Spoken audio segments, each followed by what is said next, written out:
Good. Hello, on, that's what you gotta do with it's it. your boy Usmaan back again with another Manchester United podcast. Adam will be joining us very shortly. I'm joined by Saeed and Flawless Boys. How are we doing? Yeah, man, good. No complaints on that. Good. Third live stream of the day in it. So it's like, all right, let's keep this rolling. Yo, You know what I'm man's not saying? putting in the graph. I'm just gonna say Yes. this straight away. Third live Their stream of the links day. are in the description. Make sure you show them love. It's flipping free to show everyone love. You know, it's not a competition. It's all about spreading positivity. And obviously, you know, drop a like, subscribe, all that good stuff. Anyways, let's get into the video. Man's got a short one, so let's get straight to it. Champions League draw. We've got to start there before we go into all the flipping pandemonium that is the blue transfer news. Manchester United, group of death. You know, there's always one group of death. It just so happened that we were in it for a change. You know, obviously I was pissed off when I first seen it, but then I was thinking at the end of the day, right? You know, if you don't win the Europa League and you don't win the Premier League, then fucking tough, mate. You can get in any group. So if you're not challenging for major honours, you've only got yourself to blame. It's pot luck. It is what it is, man. Saeed, what are your thoughts, bro? Obviously, for those of you that don't know, we've got PSG, RB Leipzig, and Istanbul, who are actually the champions of Turkey as well. So I'm assuming they must be half decent. Saeed, what are your thoughts, bro, on obviously the situation with the group? Yes, Adam. Sorry, I didn't see you. When you put your hands up, you got my attention. I was like, oh, yeah, shit, I see you. Sorry, what are you thinking, bro? About yeah, man. I think it's a tough group, but I'm not gonna lie to you, man. To say I'm worried. Yeah, I don't think I'm worried. Yeah, I think I would be worried when the time comes. Whatnot, but looking on paper, man, you know what I mean? We're looking at the elite of the league, man. This is no playing Copenhagen. We're not playing no disrespect to them teams, but we're not playing them kind of teams anymore, but we're playing the best of the best, man. The creme de la creme, you know what I mean? So it's gonna be a tough outfit, man. PSG, obviously, I don't know if lightning strikes twice, I'm not too sure. I thought Lukaku on that day was unbelievable, the way he held the ball. Fred, unbelievable game down.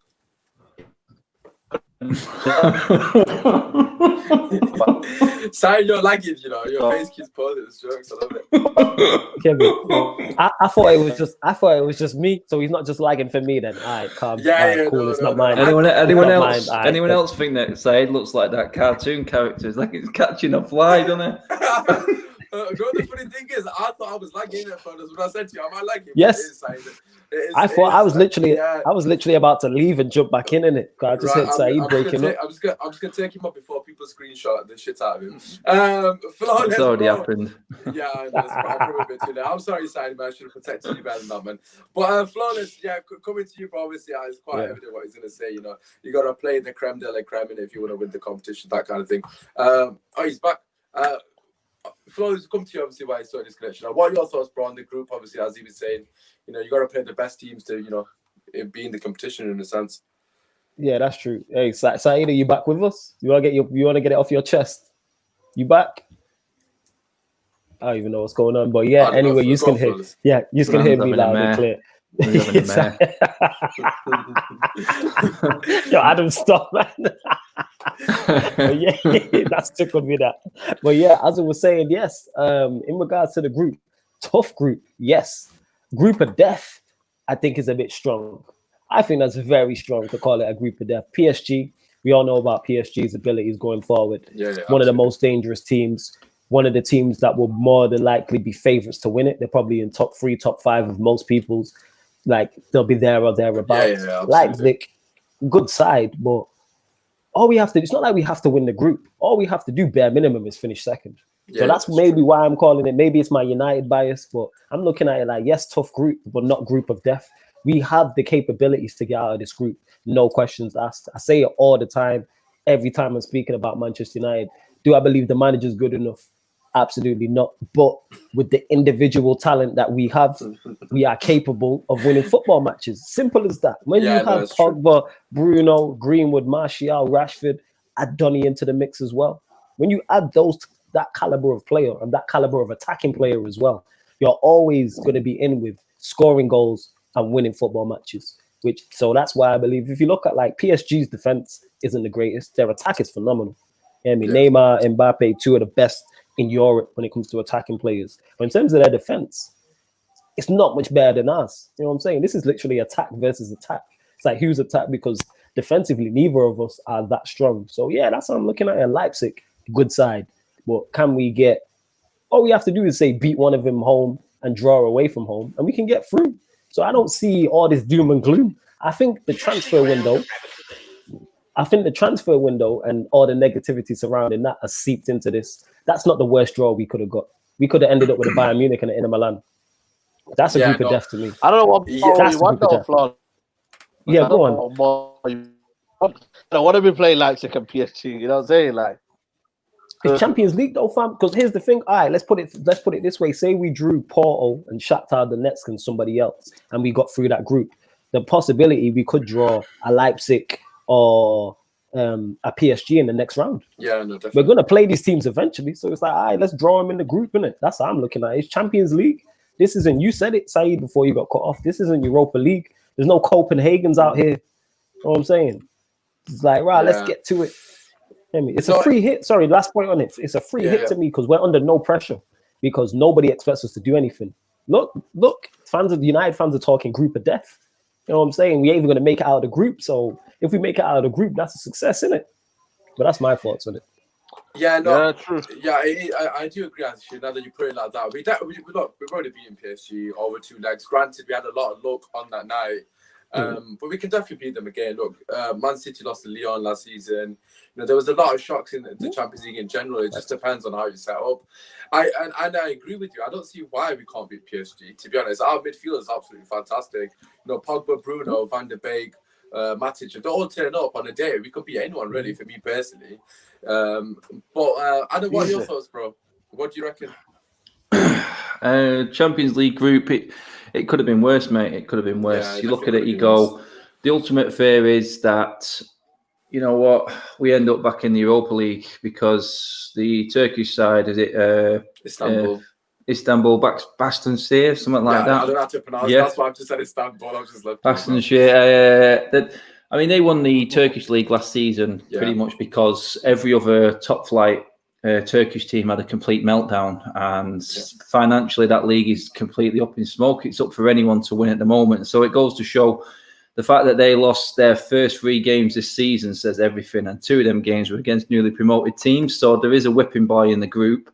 Yeah, that fears me even more. I'd rather have 3 good teams in it. So if we didn't get through, we didn't have to play Thursday night football, because Thursday night football is just going to be given the excuse again back in the Europa League, innit? And this squad, we'll probably touch on what's happening with the amount of players that we've got and are we capable of winning anything this season with the squad depth that we've got. But this squad depth's what worries me, because we all know the games that we've got after the Champions League. We know the teams we're playing in them games directly after each Champions League game, and it's a recipe of a night. It's just a nightmare. But in terms of the actual group itself, I think RB Leipzig without Werner, not the same. Really not the same. For a player of that calibre, for him to be missing that, that's like taking a Bruno or a Martial out of our team. You're fearing it, aren't you? So I do think the fact that there's no fans in the stadiums as well for European nights definitely going to play into our hands more than any of the other teams, because we all know when United roll up into town, especially in Europe, the volume goes up a little bit. Everyone gets a bit more excited. So I think that I expect us to finish second. I don't see us having enough to get past PSG. PSG are on another level, as they showed last season. How they adapted and sort of took it to the next level for them, whereas before they were a team full of individuals. They gelled last year, which is why they got to the final. So they'll be looking to go one step further this year. I just feel like we've got more than enough to take the other 2 down.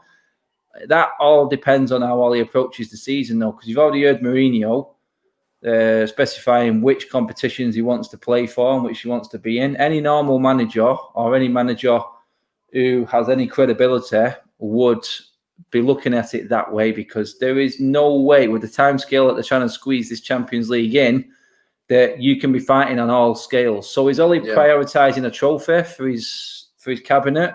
Is he thinking Champions League? Because if one of them 2 is one of the priorities, then the league can go by the by. We ain't got the squad to compete And then all of a sudden, if no one does come in, we get through the Champions League. January time hits. Igalo goes. Squad's even more threadbare. The FA Cup kicks in. You know what? United fans demand trophies, so we've got to take every competition seriously. I just don't think we can do it. I really don't. We have to prioritise. Something's going to have to be sacrificed. Every team is going to have to do the same. If we try and act like we're the big ones still and we can compete on all levels, we'll lose everything, mate. Simple as that. Yeah, no, I remember you were on a few podcasts ago, and you was talking about which games we've got after, the Champions League games, etc. All the big teams that we had like in consecutive games. Now we know the opposition, so it's going to be, hypothetically speaking, PSG and Chelsea within that 4 days, which of course we know is going to be difficult. Saeed, what do you think in terms of prioritizing? Realistically speaking, as fans, over the other cups, Champions League's the main one in it, really, in terms of, I know we're not going to realistically win. I'm not sat here thinking we're going to win, of course, but, we can't not go gun-ho in the Champions League because we're going to get battered. We're not playing against these dead teams in Europa League. We're not going to win the league, mate, are we? So we've got a better chance in the Champions League. Potentially, isn't it? Side, what do you reckon? That was my point. Sorry to cut you off. Like, it's a free. We're not under no pressure whatsoever in the Champions League in terms of expectation. Yeah. The fans don't expect. We're not one of the fake. We probably ain't even top 5. Arguably, not even top 10. You know what I'm saying? No one expects us. People don't expect us to get out of the group. So it's a free hit. It's like, I enjoy it, embrace it. You know what I'm saying? Absolutely. Be the surprise package. Sorry to cut you off. Surprise package, man. I know what side to say before you say it. We're Manchester United. Wow. United Football Club, man. Yeah, Saeed's thinking one of them smiley Amazon boxes on his doorstep. That's his package, isn't it? That's what Man United Football Club, man. Oh, God. Saeed, go on. What do you reckon? Obviously, Adam, to be fair, you made a valid point. I've got to agree with you there.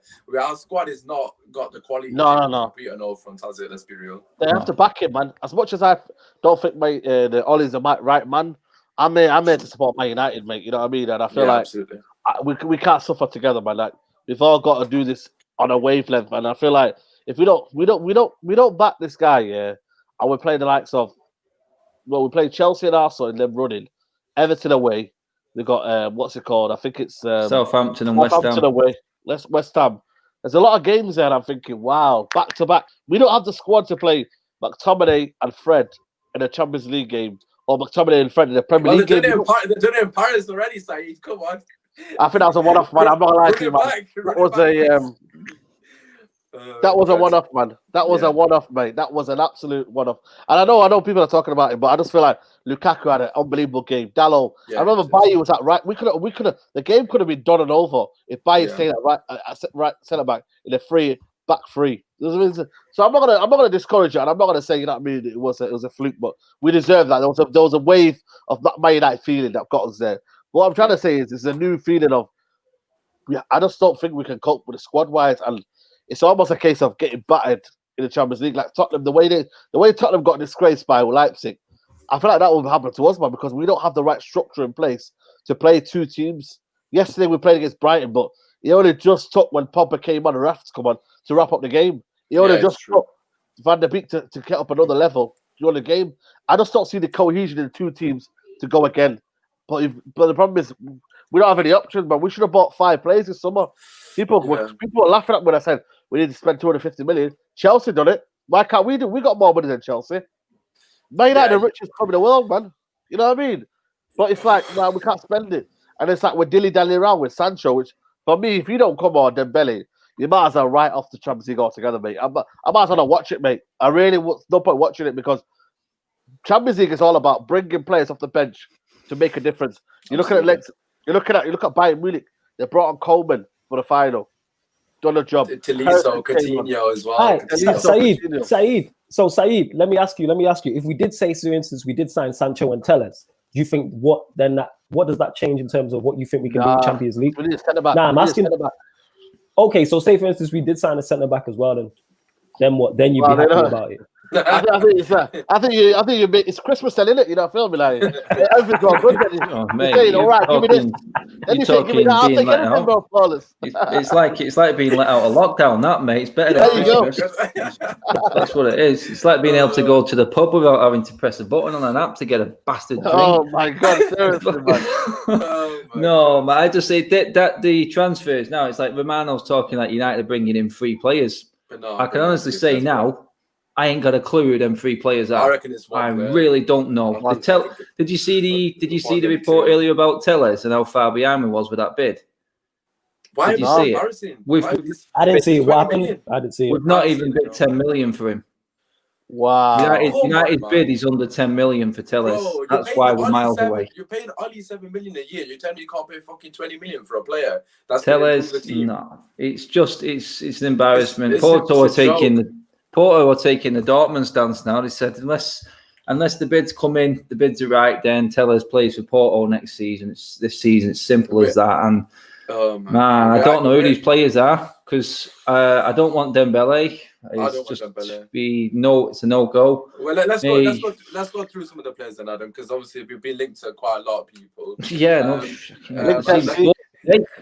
I don't think Sancho's going to happen because I just can't see them paying the money. For me personally, I've said from day one that it's an easy deal to do.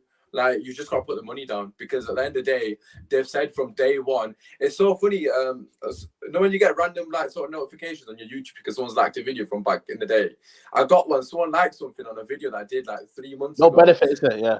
And I looked at the title and it was Jadon Sanchez close to Man United 3 months ago. Wow. I watched the video back. I said in the video, it's June 2nd or some shit like that. In the video, I said, Romano said they want 120 million. If you pay the money, we got him. I said that in June. Mate, I tweeted out. I tweeted out the other day. I said, I'm sure James Cooper didn't have a beard when we started talking Sancho. He looks like Sasquatch now. Oh my God. It's like Castaway all over, isn't it? It's an absolute joke. Like you said, 3 months there, but it's like just today we've been linked with Douglas Costa and Traore again. Like Dembele, Jovic. Which one's which? And which one of these players? Jovic is staying at Real Madrid now. I've only said about Sancho. The right one. Who is the right player? Because none of them are first choice. So how are these going to fit into what Ollie wants to do? Do you know what I mean? We can all moan about Ollie's lack of plan or whatever, but if there was one there, it's obviously not going to work with anyone who comes in now because the first choice players are gone by the by. And they're just not there, are they? I've also said about Sancho is I feel like he's with Dortmund. They've told him, right, if we can't find a replacement, you're not going out of respect for this football club. And I feel like that's what's happened right now. He's wanted to come, but Sancho, United have not come for a bid. And Sancho, listen to me, people don't realize the magnitude of Sancho leaving Dortmund. They are his highest goal scorer last season, highest assist last season, most goal contribution. This is Dortmund. It's literally Sancho. If Sancho leaves Dortmund for me, Bayern Munich can run away with the league for the next 5 years again. Next 5 years again. This is the magnitude of what we're talking about. Dortmund do not have the signing to replace Sancho right now. And for me, all them factors, don't get me wrong, they all add up because at the end of the day, when saying that we sold Ronaldo, Man United should have had a plan to say, you know what, right, Ronaldo, you're leaving in a bit, but we need to go find a replacement. Of course, I've got Valencia, but no other top club now is selling a player without having a replacement ready down there. They're not doing that. And I feel like if we'd have done this transfer when Dortmund were in their peak of the peak of the pandemic, we should have said, right, 120 million. Come on, mate. You know what I mean? Beggars can't be choosers. But we didn't. Do like what City do. Go make a bid that the club can't turn down. Yeah. There weren't even any negotiations with Ake or Diaz because they just went like that, refused that, and they've gone, no, okay, there you go, there's the player. Simple as. That's what big clubs do. That's what they do. They find the players that the manager wants. They put the money down because they know that manager is going to bring them the goods and everything will be reimbursed through the quality on the pitch. And that's the difference between a football-run club and a business-run football club. I think obviously I'll pass it to Flores, but I think for me personally, right, the Sancho deals, it's 120 million. They've taken the piss, let's be honest. We know they've taken the piss. But the Tellez deal for me, right, is a deal that I cannot fucking like, I can't comprehend the complete incompetence and bullshit. They want £17 million for a guy that's going to come into our first team and potentially elevate us. 17 million pounds. We paid 15 million for Dan James. What was it last season without hesitation? Mate, Usmaan, here you go, mate. Yeah, listen to this. Oh no. 20 million, Darlow. End the conversation. But there you go. This is it. You're talking a player there who wasn't proven, who wasn't first team playing every single week, and we invested 20 in that. Pereira as well. Pereira, what up? But the problem is you've loaned him out, but you've given him an option to buy him. Not even Don't get me started on them options. Crazy. They're not buying him. They're not buying Pereira. Look at Smalling. Okay, granted, Smalling's going because he's had a phenomenal season. But Pereira ain't going to have a phenomenal season at Napoli, is he? He's going to be shit. Like, do you know what I know, man? Yeah. You could be bagging in the champion. Yeah, you never know, man. You could do business in Champions. They're in Champions League, isn't it? Yeah, you could do business in the Champions League. Oh God! But listen, at the end of the day, the way I see it is right. It's utter bullshit. This loaning system is nonsense. We're not getting rid of the player. Luckily, Sancho had a good post-pandemic form at Inter Milan. Otherwise, we still would have had Sanchez on our books as well. Because who would have bought him? Because nobody else is going to buy him. Inter Milan thought, no, we'll take a punt on him because he actually played well. Like, Flawless, I'm just going to ask you, right? Who do you think? Obviously, the lads have said there's 3 people apparently according to Romano that we're going to sign. For me personally, I think it's going to be Telles and potentially Sarr. I'll take Sarr. I do rate him massively. Of course, it's a massive downgrade on Sancho. But I still would take him because I do believe in his potential. But is it the signing we needed, though, Flores? What do you reckon? Sarr isn't the signing we needed if it happens to be Sarr, but would he be a good addition to the team? Yeah, because he improves the squad. What United need to do is, we're not in a position of strength when we're going in for players and negotiate. Everyone knows we need players. So therefore, Sarr would improve the team. In terms of the 3 players I believe that we will get in, I think we will sign Telles. Because I think that's what's slowing it down, is he is a free agent at the end of the summer. So potentially United could talk to him in January. But it's like, just pay the money. And I still do believe we will sign Sancho. Like, Dortmund have set the price. All we have to do is pay the money that they want. Sancho improves our squad. But you not agree with what Saeed said? Why were they going to sell one of the main players when they haven't potentially got a backup to the not even remotely close to the standard? Because that was selling Pogba and then bringing in fucking Pereira into playing. You know why Dortmund do this? Because they're used to losing them. How many players have they sold to Bayern Munich? That's how they fund the club. Yes, that's their whole model. They're a selling club. They'll get a player, whether he comes through the youth system or they sign a player for cheap and then sell him on for big money. You know why that is, don't you? Because they don't charge the fans astronomical prices. The club is for the fans. That's it. It's £10 a ticket at some places, and that's done for an adult. So that's what it's all about. The fans there at that club, and they'll never change their ethos. I mean, they'll turn Bellingham into the next Sancho. We know it already. Yes. He's already pulling up trees now. Yeah, you know what I mean, Haaland will go for probably quadruple what they got for him. Haaland will leave. Then Haaland will leave. Haaland will leave next summer when he realizes the ambition of the football club. If Sancho leaves, this is all the things that are going around. We should have done this from the start when we were already approaching. Haaland should have already knew in January that he was already leaving already. Sancho was leaving at the end of the season. There was a principal agreement that Sancho was leaving the season. Then maybe Haaland would have realized, listen, all right, then I'm not coming there. I'll go Barcelona instead. Then he knew the project. He probably told the project. We should have signed Haaland as well. But here's the thing, though. We know this. Like, I think any player going Dortmund knows that if I go there, this isn't a long-term thing. I'm not going to be at. Yes, you put yourself in the shop window, similar to how players work. Similar to World Cups and Euros, how a player can put themselves in the shop window and get a big move. That's Dortmund. Dortmund are a selling club. Like, we know this. Players go there, boom, stepping stone, put themselves in the shop window. The Dortmund receive a big fee for them, and then they go and sign someone else. The thing is with Sancho, if he wasn't for sale, there would be no negotiation going on whatsoever. There has been negotiation. Dortmund players, I think Royce came out and said, Sancho's going nowhere. Different German publications coming out and saying Sancho's going nowhere. That's because something's going on. And the fact he didn't travel with the team, even though he did test negative for COVID, tells me that there is something to it. It's just United being United. I still do believe we will get this. I still do believe we will get this signing over the line. I've said it from the jump. I think Sancho will come in. I think we'll sign Telles. And for the third one, I don't know. Like, because we get linked, maybe a Dembele on loan, maybe a Sarr. I don't want Dembele. I rate him, but he's injured too or maybe much, man. maybe Upamecano. I don't know, innit? Let's see. You know Forget Upamecano, man. Bro, you know what? I'm joking, man. You know what's scary? Joking. You know what's scary? That we don't come out with anyone. How about that? What's scary is bro. we don't come out with anyone. Don't be saying shit like that. We'll sign someone. Yeah, man. Listen, I got a couple of questions. There's quite a few people saying similar thing. Saeed, I'll ask you this one first because I've already asked Adam and Flawless on a previous show, and someone's asking me again. So I'll come to you on this, and then I'll check another one. Zaha, would you take Zaha back? Yes or no? Zaha, nah. I think the ones you have a story and that's it, mate. For me, that story's gone now. It's finished. The fairy tale's gone. Okay, fair enough. Fair play. I remember, Adam, you said no, didn't you? Me and Flawless said yeah, if I'm not mistaken. I understand what you're saying with the fairy tale, but he's still better than what we've got for me personally. I think. I don't think the United pride. I think the pride would be when you sold that player and then you buy them again for 70 million. You know what I mean? You don't want to do another Pogba. I know we did a Pogba, but I think Pogba was one different where he had unfinished business. I don't think Zaha's got any unfinished business because he knows he never got started, did he? He never got started. He never got started. Yeah, exactly. Never got shot. Yeah, facts. Right. Facts. Okay. And another one. I know, obviously, Aaron's a huge fan of Cavani. Adam, we'll come to you first, bro. You know, from according to Romano's tweets, Jovic is staying at Real Madrid. Of course, we normally crazy. Why are you doing that for, man? It's crazy, him, man. I really wanted Jovic. I've got to say, man, he was an absolute gunman before he went to Madrid. So I still rate him, but it is what it is, isn't it? Adam, what do you reckon, Cavani and the free man? Do you think it's worth a punt, or do you think it's mate? This is the whole thing again when it should have been done because.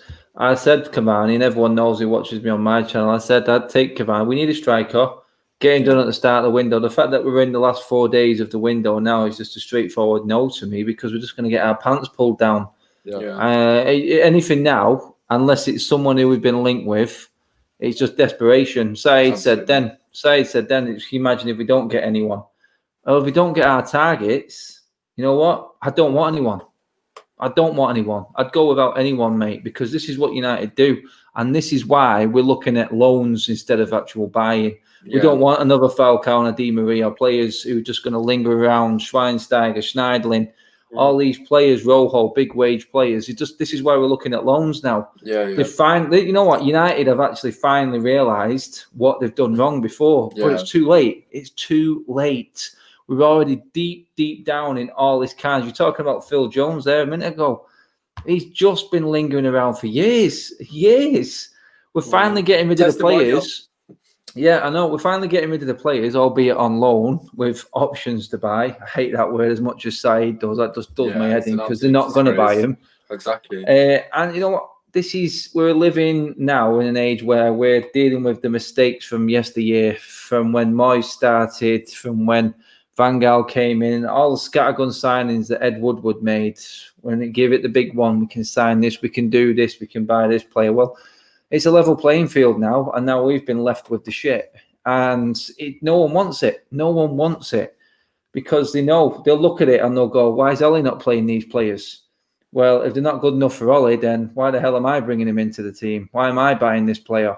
Yeah. So you know what? Little things come off, and now you mentioned it there. Now it's been leaked exactly what bid we've put in for Sancho and what money we've got up front. It's absolutely brain dead if you don't go for Sancho now. Because now if you go for Sarr, he was 45 million the other day. Now they're talking 55, 60 million. Why? Yeah, because we opened our mouths. We tried to play the big one. Now everyone knows we've got money to spend. So anyone else who comes in now, we're just going to get our asses handed to us, mate. It's embarrassing how this club is run. I heard the Seville, the director of football, talking over. I don't know if you've seen it the other day. We wrote an article. I was on a few radio stations. He said for the life of him, he's gobsmacked and does not know why Manchester United don't have a director of football. He says it's beyond belief. Beyond belief, a club that size has not got a director of football. Basically putting himself in the window, come and get me. And you know what? I'd take him straight away because this is the guy who's found talent. This is the guy who spotted Ramos. It's the guy who found Antonio Reyes, and he made clubs an absolute fortune because he knows what he's doing, and he found these players before they went onto the big scene. And you know what? He basically bankrolled Seville. That's how good he is. That's the type of player. They're few and far between. But if you're a big club like Man United, go flex your muscle in that area. go and get him on a big contract, because 1.9 million a year they pay him. I'll tell you what, it's worth its weight in gold. Yeah, what is it? One of 2 clubs we are in the league that don't have a DOF. Yeah, I can't remember who the team is, but it was someone too arrogant. It's one of the teams near the bottom half. Probably Burnley. Probably Burnley or something, innit? Yeah, Stone Age club. Wooden seats and fucking pillars in the way. Oh my god, what is so true as well. But fuck it, Burnley is just in there, man. They just do their thing and they just keep it moving. But listen, regarding the signings, I've got a question for me personally, right? You know, you look at all the other teams around you. You know, we all did our predictions, and I'm sure everyone's probably gonna still put Man United in 4th or top 4, whatever you want to be. But look, at the end of the day, when we finish the season, I've had you guys on numerous occasions now, and we all said the same thing when the season finished. Okay, Ollie, you've got 3rd. Now the board, back him. Let's go again. Let's be real. We can't go again. Our ceiling, you can get the best manager in the world right now. With this squad, it's not going to win us the league. It's as simple as that. You can sack Ollie all you want, and I know a lot of people want Ollie out, whatever. For me personally, it doesn't even matter anymore because it's a bigger picture than Ollie. You can sack him, we're still not going to win the league. I want to win the league or challenge for the league or be in the conversation. Close to it, yeah. Exactly, and the way, and I'm going to be honest, right? And I thought about it, and I think, you know what? We're not even that far, because if you think about it, we signed one player in Bruno Fernandes. We went from utter shit to an actual team that can play football here and there. Yeah. Like, okay, granted, we weren't consistently playing good football, but we look like a decent team in patches by one signing. So if we get another 2 signings of quality, of like, you know, Bruno's ilk, I don't know, Sancho obviously is the obvious one, and another player of quality. What's to say we can't? Upamecano would be the ideal one, obviously. I think I loved him. Yeah, I'm a huge fan. If you got Sancho and Upamecano, fucking hell, you might as well give us title for Liverpool. But but I'm saying, like, literally, if we had just a bit of ambition, we could at least be in the conversation. And then the year after, if Ollie isn't in the conversation, you can say, no, get rid of him, get a manager that will, you know, back that manager. Then we got the title over thereabouts. They're happy to be where they are, though. That's the problem. I think we're happy to be where we are. I think we're in Champions League football. The money's coming in now. I think next season, when you don't win the Champions League, then the questions come about. You know what I mean? I think the sponsors are happy now. They know where the club's going. They realise that Man United are in a good position with Pogba, Bruno. They've got a good first 11. That's the problem with Man United. But the problem is we don't have a good squad. And for me, they're happy now. Champions League football has got them a bit of revenue now. 40 million, I think they're getting for the season. They're happy now. They'll use that, spread it about. And then they'll realise they get the TV money and whatnot, TV rights. And then it will be a case of next season, right, let's push on top 4. Then they get top 4. Again, it's the same old cycle. It's the same shit. We're not going to challenge. That's the point. There you go. That's the football club. We want to be challenging. We want to be challenging for trophies. The only and again, to be realistic, like we're not, you know, deluded fan. The only trophies we can win is either the League Cup or the FA Cup. We're not going to win the Premier League. We're not going to win the Champions League. No, I'm just saying, as in realistically. Of course. Yeah, even if we get Pochettino, even with this squad, he's not going to win the Champions League with this squad. I know he got them to the final with Spurs, but that was just like fucking. My point, though. The reason why, even are you going, Saeed? Salute, yeah. That's the thing, is that even though obviously the off the field things ain't good enough, the board ain't good enough, recruitment is not good enough, I still want the best one for the job. You mentioned it there with Poch, with Spurs. There's no way that Spurs team, they should have got to a Champions League final. Yes, they got beat, but that's what I'm saying is when you have good players and you have a good manager, you can overachieve. When that season started, nobody, even Spurs fans, were talking about. They were in the group of death that season, if I'm not mistaken. This is what I'm saying. So that's my point, is why I want a better manager, because let's keep it real. If you look at last season, minus Liverpool, the standard of the league was not that good at all. City lost 10 matches and finished second. We were absolutely, as Adam Matic would say, pony. Figured Chelsea conceded like 50 to 60 goals. Leicester give up a 14-point lead. Sheffield United, who just came up from the Championship, were in with a genuine shout of finishing in the top 4. That tells you the standard of the league. And it is a little bit better now. But even if you look at teams now, like the top 6 around us, everyone's got deficiencies. City just got beat 5-2 at home to Leicester City. Scary. Puts it into perspective. Puts it into perspective. Well, look at it this way. It's like if we beat Spurs on Sunday, then we're officially better off the same time we was last year. There you go. So people can say it's improvement. It's progress. Hey, you know what? It's scary, isn't it? Bro. If we win on Sunday as well, it's like 4 wins in a row. We're not even noticed that, have we? There you go. Is it actually? 4 in a row. Oh, wow, yo, fucking hell, keep Ollie for eternity, man. They've scored 3 goals in the last 3 games as well that we've won. Oh, it's all been forgotten because of what's going on off the field. And I know we've been crap on it, but this is what we've done. For me, we've played all our cards already this season. So, first game of the season against Palace was the reality check card. That was it. Then we had the gimme card against Luton. Then we played our get out of jail card against Brighton at weekend. Then we had the tone up against Brighton in the week. And this Sunday is when the season starts. Because this is it. You know what I mean? There's no excuse. This is when a performance and a plan needs to be shown for me. Absolutely. Spurs, they're playing tonight. I think they're 4 or 5-1 up at the moment. I think they're 4-1, if I'm not mistaken. 4 games in a week. At half time. Old Trafford, no Son, no Bale. If you cannot put these guys to the sword. I think Bale's fit, actually. I don't think he is. I think he's back on the 10th of October. Giggs haven't picked him either. Giggs should have shafted him, picked him. Here's the thing: even if whether Bale's fit or not, even if he comes into the side, he's not going to be match fit because he's not played nowhere near. However long, nowhere near. Yeah. And playing him at the right time. Is Son not playing either? Well, I heard he's injured. Son's injured. He's injured. Not playing. Yeah, he's injured. Adam Miles said it there. Like that's not a gimme, but we should beat them. I expect us to beat them as well. Yeah, with the players we have, we should beat Spurs. Yeah, they're on a bit of a high, aren't they? But no Dele Alli, Son's out, Bale's not fit yet. I mean, Kane can't do everything. Yeah. So, I mean, if you play, it again comes down to the team selection, doesn't it? If Bailly's up against, what would you go for, Adam? Because we're going to do the preview briefly anyway. So as we're discussing it now, what would you go for in terms of team selection?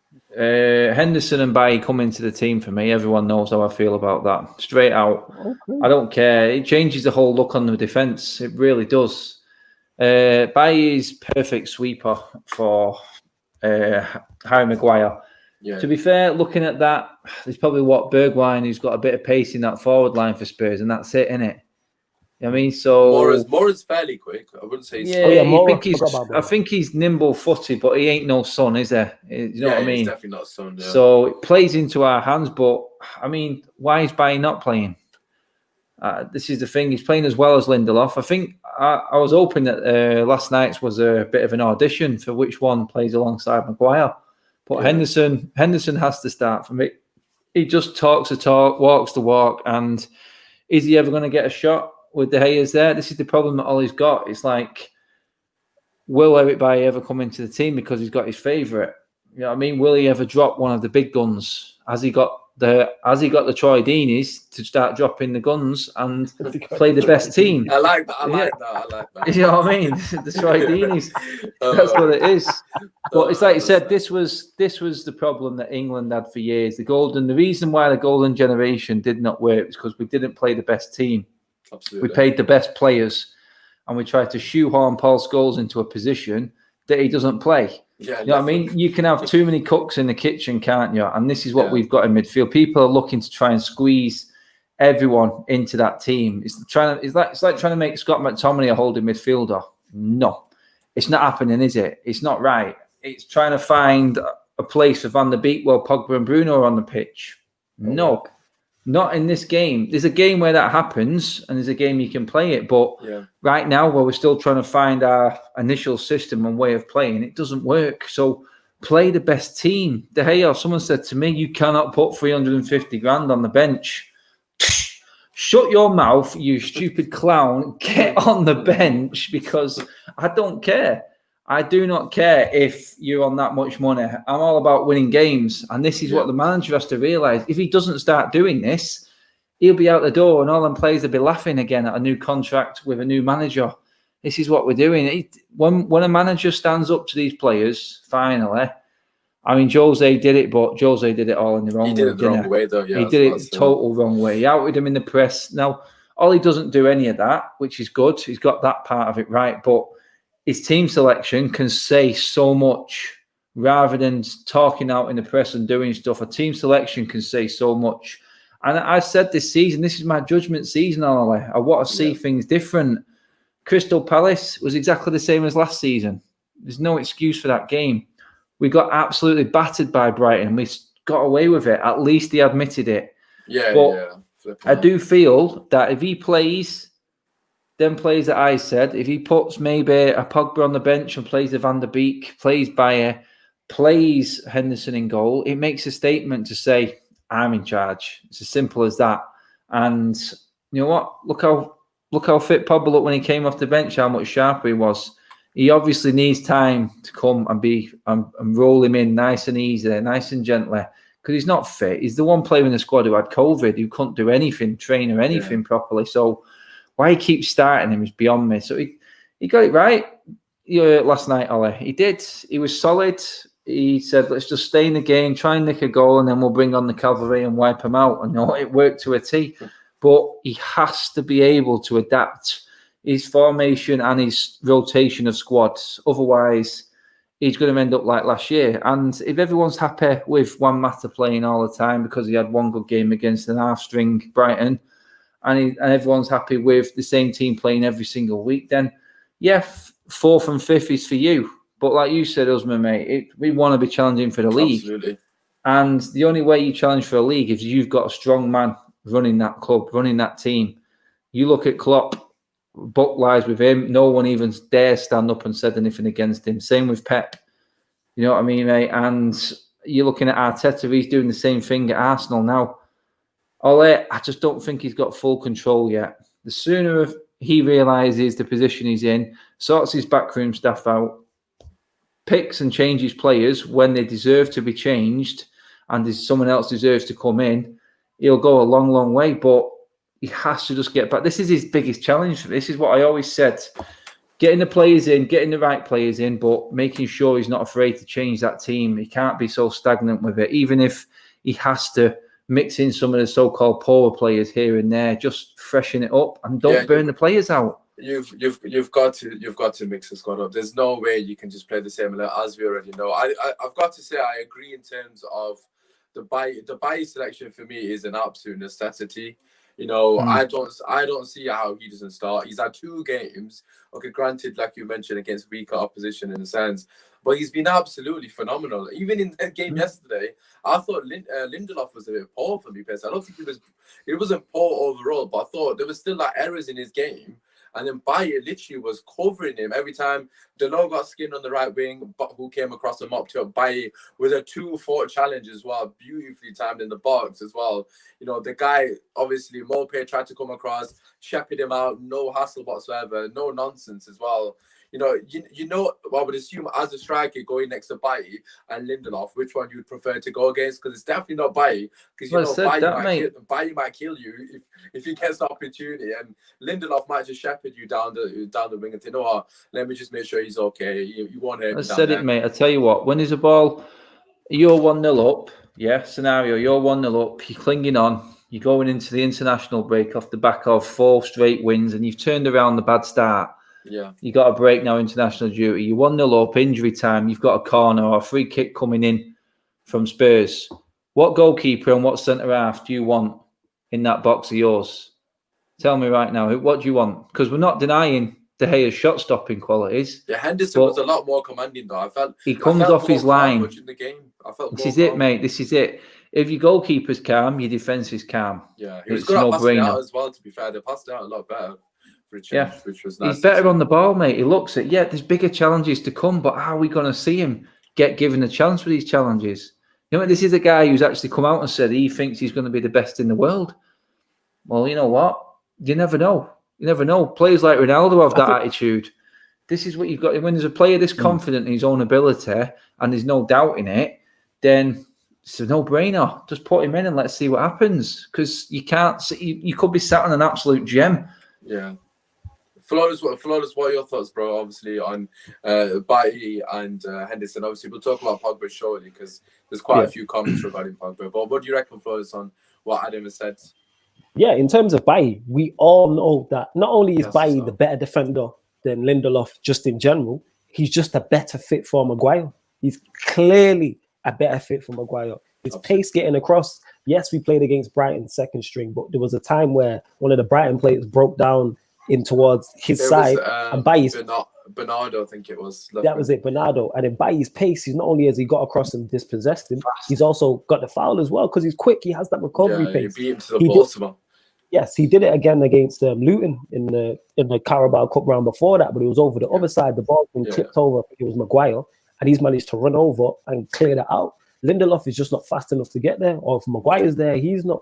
So Bailly should start. When he's fit, he's our best central defender. I think Bailly's fit, we're not all talking about United needing to sign a centre-back. And that's why if Axel's fit, he should play as well. You know what I mean? Because he's it's all about partnerships. Adam touched on it in terms of instead of playing the best 11, play what's best for the team. In terms of the goalkeeper, I was very vocal about not wanting to see De Gea start this season. But one thing De Gea has done currently this season, even though we're only a couple games in, he's played well. He's not made any mistakes. I agree. He's not made any errors. So I'm hoping that Henderson coming in has given him a kick up the arse that was needed. But as soon as De Gea makes a mistake, Henderson should be in because 100%. Henderson's not made any errors. Because Henderson played well against Luton, he played well against Brighton. So it's good competition for places. That's what's good. Competition for places. I completely agree with that De Gea comment. I don't think he's made a mistake, to be honest, from what I can recall. No, I remember. And I think that is down to Henderson coming just in. Like passing, isn't it? His goalkeeping abilities are unquestionable so far. It's that passing and that. Yeah, to be honest though, you got defenders like that around you, you'd probably be a bit nervous with the ball at your feet as well. But and that whole tactic of like playing, like I've said before, I don't mind United playing out from the back occasionally or some of the time. But the fact that we mix it up, we wait for the opposition to get set, do it fast. If De Gea picks up the ball quick, boom, quick pass into Maguire. Absolutely. Maguire lays it out. But we wait for teams to get set. And we're not that good on the ball. Get me, Shaw's not the best on the ball. Wan-Bissaka's not the best on the ball. Lindelof's decent. Maguire's decent. But it's like we're not prime Barcelona. So it's like sometimes go a bit more direct, especially yesterday when we've got a Gallo on the pitch. Go a little bit more direct. Like, why not? And on the Pogba thing, it was great to see him when he came on playing higher up the pitch. I think we misuse him. Yes, he can still be effective, but play him higher up the pitch. We've got a comment here saying, is it in his contract that he's not allowed to attack? Because yesterday, when he was, like you were about to say, when he was further up the pitch, he looked at the old Pogba, man. He just had that swagger about. I know obviously it's to do with fitness as well, but he just had that swagger about him as well. The way he was like rolling up. There was one incident I remember in particular that he would normally lose the ball, but he rolled the guy, and the guy had to pull it back because he just literally he just glided past him effortlessly, and then he just did his thing, man. Like, that's what you expect from Pogba. You know, obviously it was a cameo. He did the same thing against Spurs as well when he came on after the lockdown game. And obviously got as that penalty. It was a similar thing. Florence, I'll pass it to you because obviously I know Adam's kind of commented already. You know, is there a case that Oli has to have the Dini's and you just put him on the bench, like, because he has actually got options now. You can play the likes. Obviously, I'm not going to say Fred, but I'm just hypothetically speaking. You could potentially play Fred against Spurs. He could play Van der Beek instead of Pogba. Whatever he wants to do, he has got options to give Pogba a little 30-minute cameo off the bench like he did post-lockdown as well. I'm not saying he should do that. I'm just asking you, what do you reckon? Is that a wise thing to do, or do you think Pogba has to start for you? No, it's definitely a wise thing to do if a player's not playing well, but that goes into why I'm not a fan of Oli. We've seen players make mistakes and not get dropped. Yeah. So what the players have to do to get dropped, we should definitely play 4-3-3. I 1,000% agree with that. I fully agree with that. But yes, he doesn't drop players. So players will not be playing well and still get played. Players will be not fit and still getting played. Okay, you might not rate the backup, but that hinders you going down the line. If a player's not playing well one game and then he makes mistakes the game after, clearly this is a bad run of form. Take him out of the firing line. Don't matter if it's a youngster or a more senior player. I'm a big fan of Pogba. If Pogba doesn't play on against Spurs on Sunday, I would understand that. Yes, he played well against Brighton, but the 2 games before that, he didn't play well at all. He didn't play well at all. The Brighton game, the Premier League game, and the game against Palace. So players should be there on merit and not names and not wages. This is 100%. Why I was so irritated about De Gea. De Gea cost us so many points. He cost us more points than anybody else, but yet still played. Still played. This guy cost us 12 points. Romero had to be coming in for more games. Get a shot. Same way I'm a big fan of Wan-Bissaka, but if Wan-Bissaka all of a sudden starts playing terrible, play Dalot there, play a Fosu Mensah, Williams, whoever. Players should be there on merit. your place should be under threat, regardless of what your name is, what your wage is. Interesting that Roma have actually asked for Fosu Mensah as part of that Smalling deal now as well. Is that a sale or what? Or is that a loan? What is that?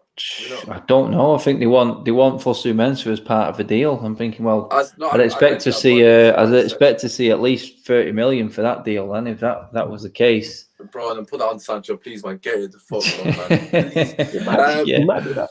Might be that. Oh God! Listen, you made a good point, and I was just wanting to touch upon it in terms of partnerships.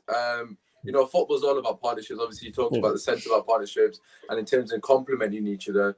You know, you see with Martial, Rashford, especially in last season, the way they've kind of complemented each other's game, and that comes down to understanding and obviously playing with each other for a long time.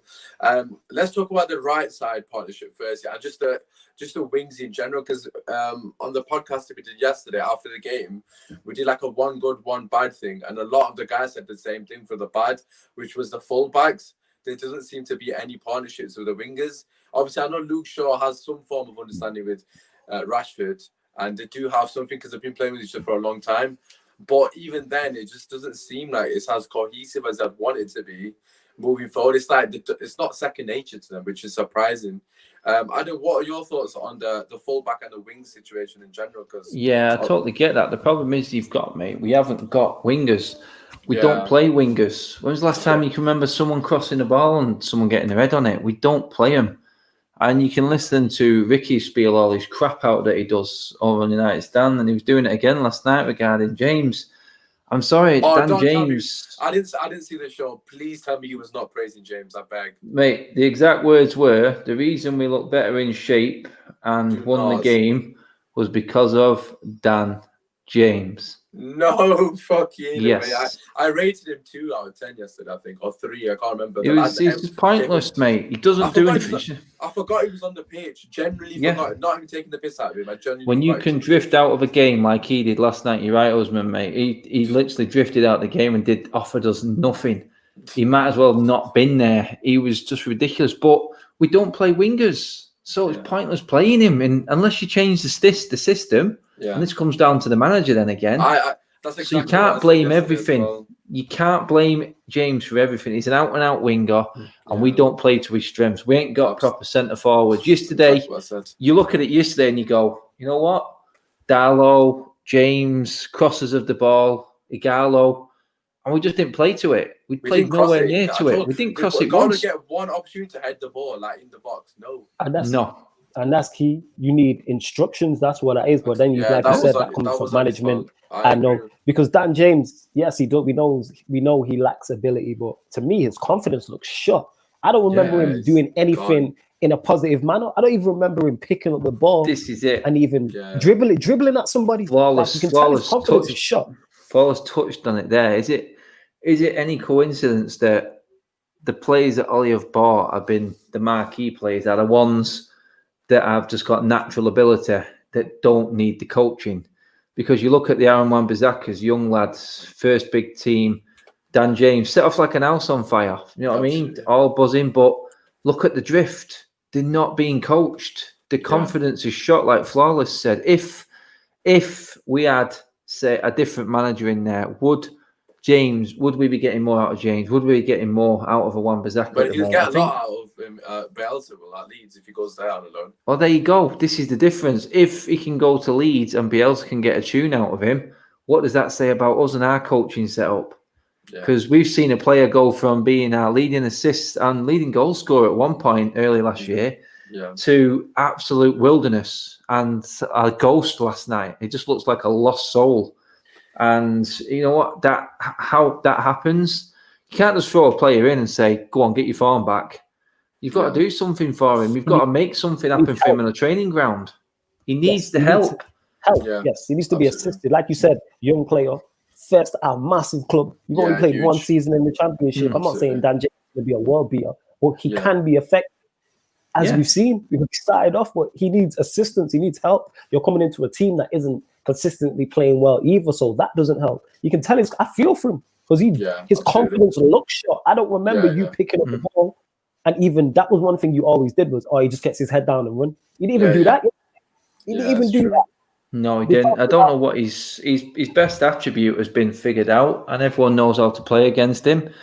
If you're deep enough, he's useless. He doesn't do anything. You know what's scary? Yesterday, Brighton played a high line, and he still wasn't effective. He wasn't running in behind him. But this is the thing, right? Confidence. But this is the thing where it comes down to confidence. And this is, like I said on yesterday's show, we did one good, one bad. We try not to say the same shit. So my good was actually Rashford was a positive yesterday. I know he only came on for a short period, and it wasn't so much to do with his performance, but it was the things he was doing. Basically, you saw against Brighton when he fucking sat everybody down. That run he made him be fine. That Bruno obviously found him. Rashford doesn't do that enough. He does that when he's full of form. You saw last season when Oli first came in and Rashford and Pogba were on a madness, when Rashford was just running at everybody, doing flip-flops, literally destroying everybody. That is Rashford, but he needs the confidence. And you saw that, that goal against Luton, and gradually he's building his confidence. He hit a Ronaldo chop yesterday, got fouled. Obviously, Pogba put it in the top corner. I don't know what anyone's on about. No deflection. I didn't see nothing. But it was going in all right, lads. Don't worry about it. You don't need to draw your little fucking picture. Hey, it went in. It went in, mate. It went in. That's all that matters. But the thing is, Rashford is finally starting to build his confidence. And what I said about James was, right, and obviously you guys know I'm a fan of Oli and stuff, but however, I'm not deluded. It's Oli's fault. Because the thing is with players, right, the best, what makes a good manager is utilizing their strengths. Some players are good for certain systems, some players are good for certain sort of philosophies, etc. Putting him in a game, right, where he hasn't got space to run into isn't going to get the best out of him. He got a lot of success when he was playing on counter-attack. You saw how good he was against Liverpool. I think he might have got a man of match when we drew 1-1 at Old Trafford, when he got the assist for Rashford. Obviously, on the right wing, you played to Rashford tapped in, that kind of thing. But that period of those games where he was playing on the counter-attack, he looked unplayable at times because we were playing to his strengths. And I'm not saying I want us to play counter-attack football. What I'm saying is Oli has got to use him in the moments where he's going to flourish. That's what's going to build his confidence, not in the moments where he's not going to flourish. So again, against Brighton, on the weekend where they battered us, Dan James started the first half. Yeah, they battered us, but a lot of our play was so slow. By the time the ball got to him, he can't do anything because he's not effective against a low block and a well-organized team. He needs to be effective when we're 2-0 up and you're trying to kill a game. Sub him on 20 minutes. We're 2-0 up. The team's chasing. He's got space to run into. He'll kill people. It's as simple as that. You can't compensate for pace. You said it, mate. If you play, I guarantee you play the Gallo in a 2 up front with a Martial or a Rashford, he'd get 20 odd goals a season, Gallo. 100%. 100%. You've got to play to the strengths, man. He's just not. He's the fringe players at the moment. You said it yesterday. You said Rashford was the plus yesterday. You see, as soon as Rashford started running, oh my God, I'd never seen a defence's arse fall out so quick in my life. They were all over. He's back. Shit, I thought he was fucking bricking himself. It was, wasn't it though? As soon as he came on, he did one sprint, and seriously, I'd never seen him fall to pieces. And so it opened up. Pogba had the field to play with. Van der Beek turned into Messi. Yeah. You know what? And then everyone raving about Mata. I mean, there's no way that Mata couldn't be the best player on the pitch yesterday because he's the only one with any quality. Do you know what I mean? Yeah, but that's what happens. That point that you made there. Look, Rashford stretches the defense. Even if he's not made a run, hypothetically speaking, just say 5 minutes ago, he's got the ball and he's run past the guy. Those defenders are like, shit, we need to take a couple of steps back. That's going to keep happening. If Rashford keeps getting joy, we're like, fuck's sake, we need to double up on him now. And then that's why people like Mata flourish because they got more space. It's just common sense. It's not like you have to be a genius or a football analyst. It's the most basic understanding of football. You need to have your players stretching the play. It's common sense. And Rashford and James are the players to do that, but we're not utilizing them. Like coming back to the goal that he scored against Brighton, he ran in behind. He doesn't run in behind enough. The guy was back to goal. He was 1v1 against Rashford. He called on his boys. He sat them all the fuck down and he scored. Like, it was a great goal. That's why we need Rashford in that. You notice in that game as well, though, he started playing right on the edge. Because you could tell he was on the edge because he had the 2 offsides as well that we had goals from. Exactly. He was right on the edge. And you know what? I don't mind that. Yeah, you could say it's a little bit, come on, you've got to learn. But he's been that poor before. I accepted that from Rashford the other day because I'm thinking, right, okay, he's changing it up. He's playing right on the edge here. He's giving them something to think about. Absolutely. And as a defender, I know myself. I played as a defender, as centre back. It's horrible. It's proper nightmare. And you play like we did last night, right in front of him all the time with a Gallo who's got no pace. Too easy. I'd have had a field day, mate. I'd have had a field day against him. You can easily you can set your whole team around it, and you can play high ball because we've got no outlet. And if you ain't got an outlet, you can be as high up the pitch as you want as a defence. See, and the thing, that's all I would tell James is, all right, don't worry about coming short. If there's space behind, running behind every time. Every time. I don't care if you're offside. If you're offside 6-7 times and a half, running behind, stretching because one of them's going to hit. And if you're in, they're not going to catch you. You are Vardy. Yes. Golden that's boot. What it is. Let's look at the guy who's got the golden boot and been in the top 3 leading goal scorers for how many years? And he plays on the shoulder. He probably get 5 or 6. He'd get 5 or 6 offsides in a game, like Flawless said. Then I don't care. That defense is going to be thinking all the time. They're going to have to say, shit, we need to make sure we can't give James a yard because we ain't catching him. It's as simple as that. They'll automatically, subconsciously, whether they know it or not, they're going to drop further deep, which will mean Bruno and Pogba will have more space. And you know what's going to happen if you give them space. We're going to win the fucking game. It's as simple as that. So that's what I mean with Ollie. You just little tweaks like that. You got to utilize play strength and not throw him in a situation that they can't swim. They're going to drown. He's going to drown in that situation. 9 out of 10 times against a low block, or if we're playing very lethargic into a manner in which we move the ball. It's just basic understanding. So for me personally, I feel for the guy. I know a lot of United fans are saying he's not good enough. For me personally, he's always been a squad player, and I still believe that he's got something to offer to the club. Granted, he'll never start for me personally. However, 20-30 minutes when a team's chasing the game against us, you're not gonna catch him. For me personally, he'll be devastating for us on the break. But it is what it is. Anyways, lads, just to finish off, just this quick score prediction before I forget. We'll come to you, Flawless, first, mate. What do you reckon? I think we'll beat them. Like you said, I think it's their 5th game in 5. Their 3rd game in 5 days or something wild. I think it's 4th game. I think 4 in 10. 4 in 10. Something crazy like that. So that'll play a factor. No Son either. No Bale. Yeah, man, I'm expecting United win 3-1. Oh, bloody hell. If we get 3-1 against Jose Mourinho, fucking hell. That will be, I'm just going to be doing that on the watcher on the whole time for Jose. Right, Adam, what do you reckon? You're always very confident as well. So I mean, Flawless has stolen my thunder. I said it, and anyone can scoot back onto my show that I did earlier on. I said 3-1 to United. I did. Oh, wow. I just feel like it because for reasons like Flawless said there, I said the same thing. 4 games in 10 days, no Son. You know what, Mourinho, he's going to try and defend, and he's going to. I just think they haven't got the outlet. I hope he parks the bus. I really hope he parks the bus. I just don't think they've got the outlet to play it without Son. I just don't think. I know you guys said Mora's quick, but do you know what? We've got more than enough to handle Mora. Yeah. And if you play Bailly, he's going to have a field day against Kane. I say that now. I'm touching mud everywhere. I was about to say, he was Kane like a fucking hat-trick now.